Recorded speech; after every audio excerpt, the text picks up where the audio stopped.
Coming right up, Straight Talk with Art Levine.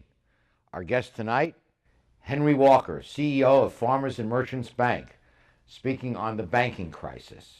All tonight on Straight Talk.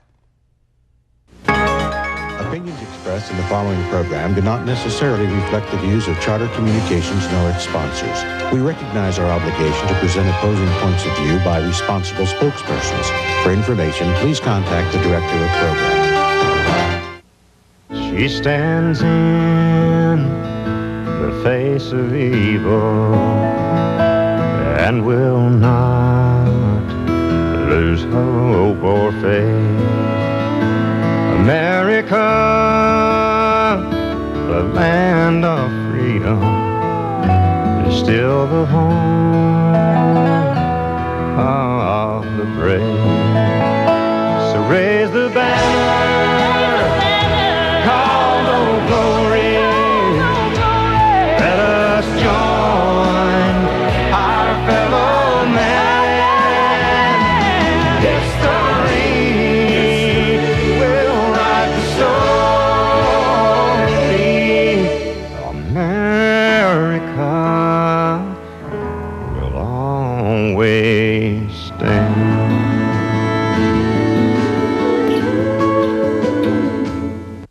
Straight Talk is brought to you in part by Southern California Edison. For over 100 years, life powered by Edison. The Press Telegram, your local news leader for over 100 years. And Long Beach Magazine. Coastal Living, City Style.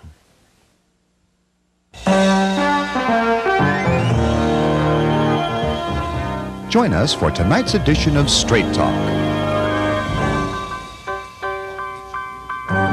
And now your host, Art Levine.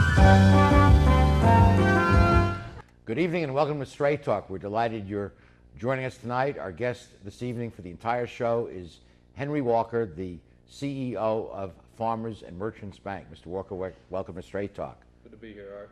I can't think of a more timely guest with the economic meltdown that the country is experiencing and the various bailout efforts by both first the Bush administration and now the Obama administration.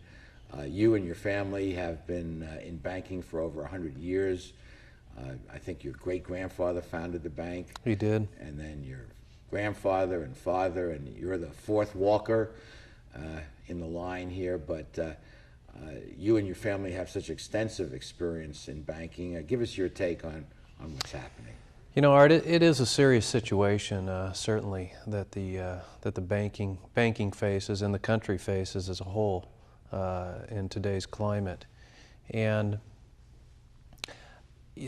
some of the things that have made America great have been our stability of our financial system, you know, coupled with a solid political system and a good justice system. And certainly our political system and our financial system are shaken given the current economic crisis. But it has been a long time coming. It certainly didn't happen just overnight, and it's a culmination of many factors that have caused, you know, this current crisis that we are faced with. Give us a few of the causes. Well, we joked a little bit, you know, when you think about how far back it may go, you know, and some of the things we joked about, I think, was "It's a Wonderful Life," didn't we? Yeah. And where did the banking crisis really begin? And it began with liberal credit. And liberal credit in my lifetime was legislated in the 70s. And even though I was not a professional in banking at the time, I was a high school student. I remember those days, and I remember. You're referring to the Community Redevelopment Act. Yes, Community Reinvestment Act. Reinvestment encouraged banks to loan to people so they could afford to buy homes for the first time. Yeah, and loan to businesses, and how are you investing back in your community, and that skirted basic banking and safety and soundness. Safety and soundness used to be made of what was called the 5 C's. And when my father and grandfather started in banking, there were 5 C's. And the first of the 5 C's was character. And then there was collateral. And there were conditions. And there were cash flow. and those were the basis of what good lending was made of, and eventually they didn't want you to consider character, and then as they moved along, it was only cash flow, and don't consider collateral, and things like that happened, Art, and those were probably the genesis of the deterioration. And then as we went along, you know, we focused on a society that started to move credit into the consumer area and push consumer debt. And it was encouraged to buy and pay later versus the old philosophy that stemmed long before the 50s of save your money and then buy. And that was good philosophy. Ben It was Franklin sound philosophy. Yeah, yeah, that was good philosophy back then. And you know, those were good values, and the country needs to get back to those values today if we're going to resolve this current economic crisis. So the crisis at its heart is a value-based problem. I think wrong it is, values. you know, and they've said this is a crisis of confidence. I disagree with that. I'd say it's a crisis of integrity. It's a crisis of integrity on the banking side. It's a crisis of integrity on the consumer side. I mean, people who borrowed money that they couldn't pay, that was a crisis of integrity. Where's the patience? Where is the value structure that says, you know what, to their spouse, to their significant other, that says, you know, we can't afford this right now, and that's okay, but we'll save for it and we'll buy it in the future.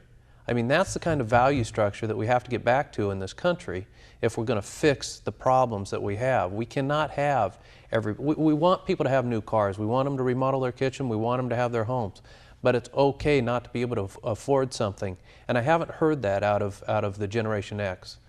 The American way became get into debt and stay in debt and have it now. Yep, and it was encouraged by our political system in the laws that they made and the entitlement that they thought the American public was entitled to, and so, you know, those are some of the genesis, I think, of the problems that have attacked our current economic crisis, and now attacked the entire world, hasn't it?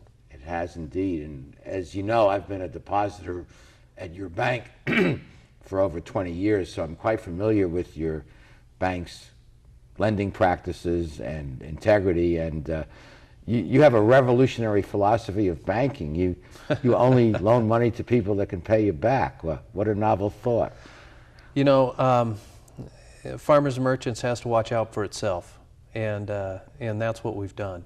You know, we're not Bank of America, we're not Citibank, and Congress isn't going to stand up for Farmers and Merchants Bank. We have to take care of ourselves.